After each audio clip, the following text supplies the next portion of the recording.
Dukung timnas dengan cara yang berbeda. Outfit paling kece untuk nobar, main PS, nongkrong, hingga nyari gebetan nih. Kaos spesial dari Starting Eleven, merchandise edisi Timnas Day. Ada harga spesial selama masa pre-order. Klik link di deskripsi untuk pre-order ya.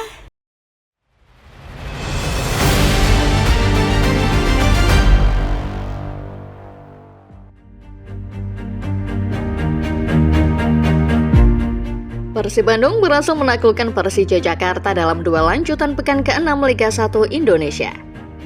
Dimas Derajat, striker yang juga berstatus sebagai pemain timnas Indonesia, turut menyumbang 1 gol di laga ini. Striker berusia 27 tahun itu seakan kembali membuktikan kalau local pride juga bisa bersinar. Dimas sebelumnya menjadi satu-satunya striker lokal timnas yang belum nyekor pasca kedatangan pelatih striker baru Yom Kin Hoon. Namun pada akhirnya punggawa Pangeran Biru itu turut mencatatkan namanya di papan skor seperti Hoki Caraka dan Ramadan Sananta. Apakah ini tanda bahwa local pride kini mulai menunjukkan sinarnya? Sebelum menyaksikan videonya, jangan lupa tekan tombol subscribe dan nyalakan notifikasinya supaya tidak ketinggalan video-video terupdate dan menarik seputar dunia sepak bola yang akan hadir setiap harinya di channel Starting Eleven Moment.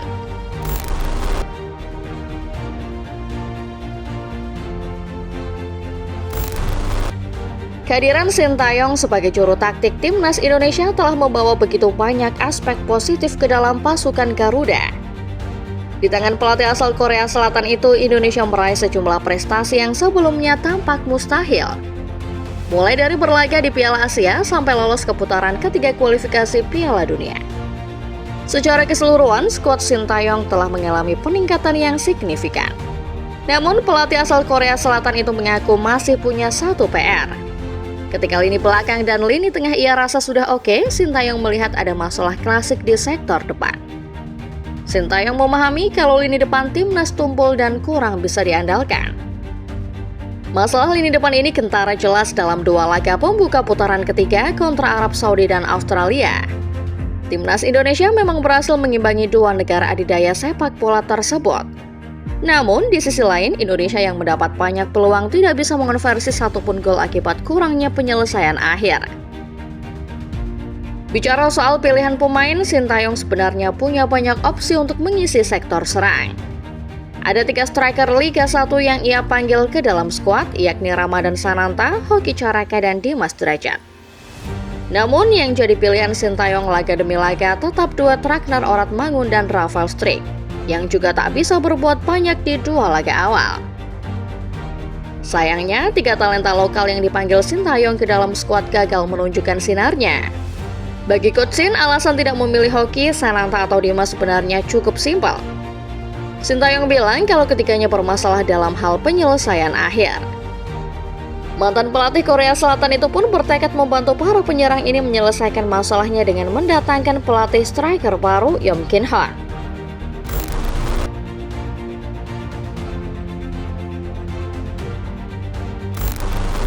Sintayong sempat mengatakan bahwa kehadiran Yom Kin Hoon akan banyak membantu skuad timnas mengingat rekam jejak mentereng sang pelatih.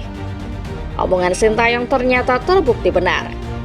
3 striker Liga 1 yang sebelumnya disebut Sintayong bermasalah dalam penyelesaian akhir mulai tunjukkan peningkatan permainan. Ramadan Sananta adalah striker pertama yang langsung unjuk gigi di hadapan para pecinta sepak bola Indonesia. 1 golnya ke gawang Madura United turut mengantar Persis Surakarta meraih poin sempurna pada pekan ke-5 Liga 1.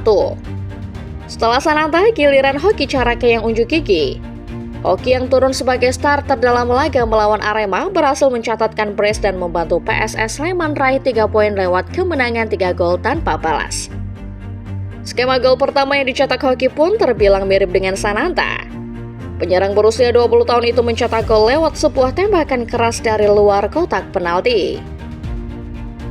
Ketika dua rekannya unjuk gigi di Liga 1, Dimas Derajat yang memainkan penampilan perdananya pasca membela timnas di AFC Champions League itu masih belum bersinar. Persib yang bermain kandang melawan tim Thailand Port FC tumbang dengan skor 0-1. Dimas Derajat tidak mencetak gol di laga itu. Kendati demikian, performa Dimas selama pertandingan sejatinya sudah cukup baik. Pemain kelahiran 30 Maret 1997 itu tercatat memiliki 1 peluang emas dan total melepas 2 tembakan ke gawang Port FC. Terlepas perselisihannya dengan Asnawi Mangkualam di laga tersebut, Dimas telah menunjukkan performa bagus walaupun belum bisa cetak gol.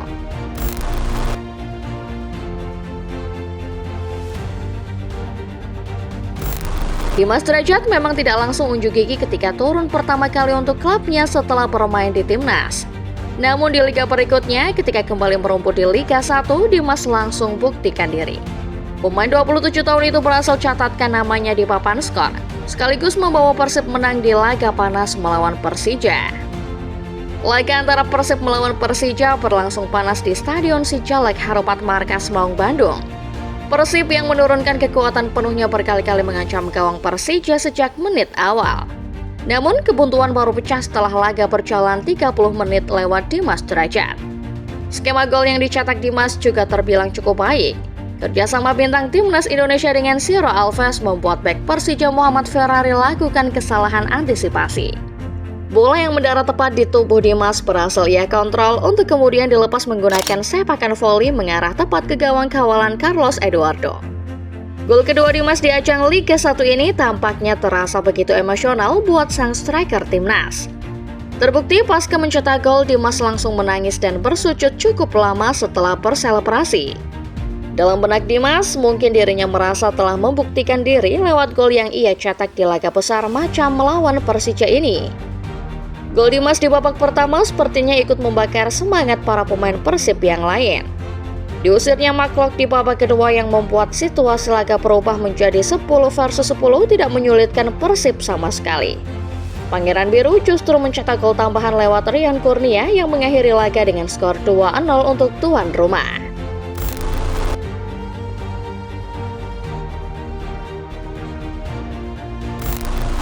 Sementara kualitas para pemain lokal belakangan tengah dipertanyakan, kehadiran 3 striker Liga 1 yang baru saja unjuk gigi bisa jadi semacam jawaban bahwa mereka juga bisa bersinar. Setelah ini, Sintayong mungkin harus mempertimbangkan lagi apakah mereka layak masuk ke dalam line up atau tidak. Laga yang akan dihadapi timnas berikutnya adalah laga kontra Bahrain dan Tiongkok. Dua laga ini sejatinya menjadi 2 laga paling memungkinkan untuk mendulang poin penuh plus menambah pundi-pundi gol. Lewat keberhasilan Dimas Derajat, Hoki Caraka dan Ramadan Sananta mencetak gol di Liga 1, Sintayong mungkin akan mulai melirik mereka.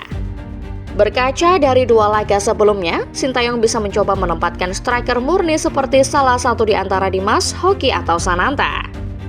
Sementara Strik yang selama ini mendapat peran sebagai striker tengah bisa digeser ke sayap dalam formasi 3-4-3. Toh, menempatkan Strik di tengah juga tidak banyak membantu menambah ketajaman lini depan timnas.